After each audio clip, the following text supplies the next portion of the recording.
The violet fire of the Zepyrian warcruiser painted the darkness around Haven's Rest colony in unnatural light. From the command bridge, High Commander Velter watched the fragile human settlement through the massive forward display. His scaled forearms glided across the control panels with the calm precision of someone who had ended dozens of wars.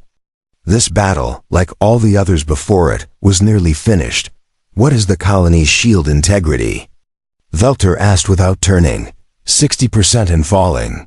Commander, the weapons officer replied. Velter inclined his head. They will surrender when it reaches 40. That is the rule. This was how war had been fought for 3,000 years across the galaxy. Ships exchanged energy fire from safe distances. Shields absorbed damage. Computers calculated outcomes. When the numbers no longer favored you, you surrendered, clean, predictable, civilized. The Zepyrian Empire had conquered 47 worlds using this exact doctrine.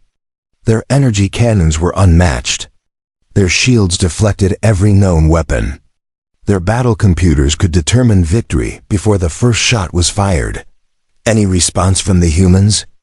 Velter asked. Strategic analyst Kixara looked up from her display.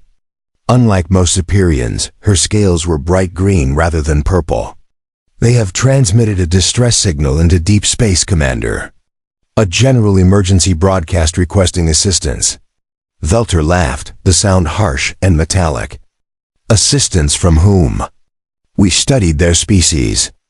They are primitive. Chemical rockets. Kinetic weapons. Relics of a forgotten age. Kixara did not laugh. Something about the human archives unsettled her. Every other species followed the same historical pattern. Technological growth, early wars, then evolution beyond violence. Warfare became an equation. Human history did not follow that pattern at all. It was nothing but conflict. Tribe against tribe. Nation against nation. Planet against planet. 10,000 years of continuous war. Even their entertainment reflected it. Their sports simulated combat. Their games were battles. Their myths celebrated warriors. Commander, the weapons officer interrupted. Colony shields at 45%. Good, Velter said. Prepare to receive their surrender. Then the communications officer stiffened. Commander. Long-range sensors detect a vessel approaching at extreme velocity. Velter turned sharply. A single crimson marker raced across the tactical display. What class of ship? Unknown. Size exceeds any known human vessel. Significantly. Kixara's screen filled with new data. Commander, the ship is transmitting. Put it through.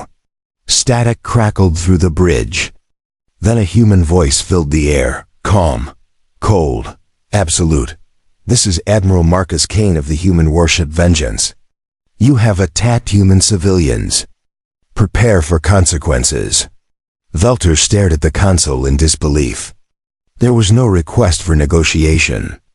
No offer to surrender. No plea. Respond, Velter ordered. Inform them we are willing to discuss terms. No response, Commander. They have cut communication. The red marker continued to close the distance, far closer than any civilized ship would dare. Time to intercept? 12 minutes. All ships, Velter commanded, standard engagement formation. This will be a demonstration of Zepyrian superiority. But Kixara's scales had gone pale. She had been reviewing human military history, and what she saw made no sense. Commander, she said quietly, we may have made an error. Explain. We assumed humans fight like us. But they never stopped fighting. Every advancement they have was tested in real combat. Their weapons, their tactics. None of it is theoretical. Velter dismissed her with a flick of his claw. Primitive weapons against our energy cannons.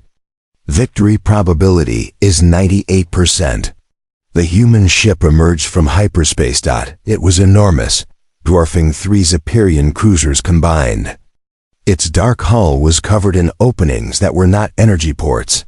All ships, target the human vessel, Velter ordered. Fire on my command. The Vengeance did not maneuver. It advanced straight toward the fleet. They are closing to point-blank range, the weapons officer warned. Then they are fools, Velter said. Fire! 12 cruisers unleashed their energy weapons. Purple beams engulfed the human ship. They did nothing. The energy washed harmlessly across its hull. How? Velter whispered. Commander, the weapons officer said, shaking. Those are not energy shields. The human vessel halted, close enough for visual detail. Its hull was layered with thick physical armor. Ports opened along its sides. On the Vengeance, Admiral Kane watched calmly. Fire. The ship's main guns discharged tungsten projectiles, accelerated to near light speed. The first Zephyrian cruiser vanished in an expanding cloud of debris. Fear gripped Velter for the first time in 3 centuries. It was a kinetic strike, the weapons officer said. Our shields cannot stop it. They never stop developing projectiles, Kixara whispered. They designed them to defeat energy shields. More rods fired. Another cruiser exploded. Kane studied the enemy formation. Rigid, predictable. Permission to deploy boarding parties? Captain Murphy asked. Granted. The Zephyrians watched in horror as armored shuttles launched and weaved through their fleet. Energy fire missed them entirely. Inside the shuttles, human marines prepared with practiced calm. They breached alien hulls, flooding corridors with smoke and steel. The Zephyrians had never trained for this. No one had ever boarded a ship in galactic warfare. The humans moved with ruthless coordination. Energy weapons designed for ship combat were useless in narrow corridors. Within minutes, bridges were secured. Computer cores captured. Back on the Vengeance, Kane rejected the Zephyrian surrender. Galactic protocols did not protect human civilians, he said. We finished this.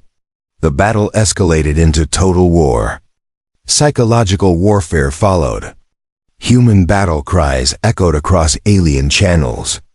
Music of war and sacrifice shattered alien morale. Ships fled. Humans pursued. Across 3 systems, Zephyrian resistance collapsed.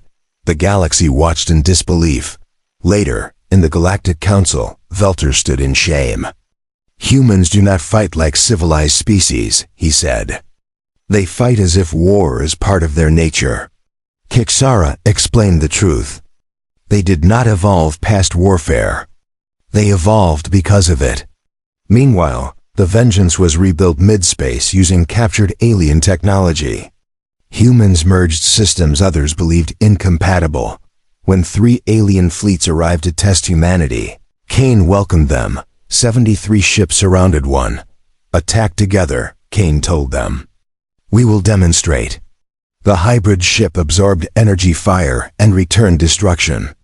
Boarding actions captured ships mid-battle. Fighters ignored survival logic. When the fleets retreated, Kane let them go with a message. Remember what one human ship did. Months later, humanity joined the Galactic Council, not as conquerors, but as guardians. Human fleets escorted refugees, defended the weak. The galaxy learned a final truth. Humans did not fight for domination. They fought for each other, and that made them unstoppable.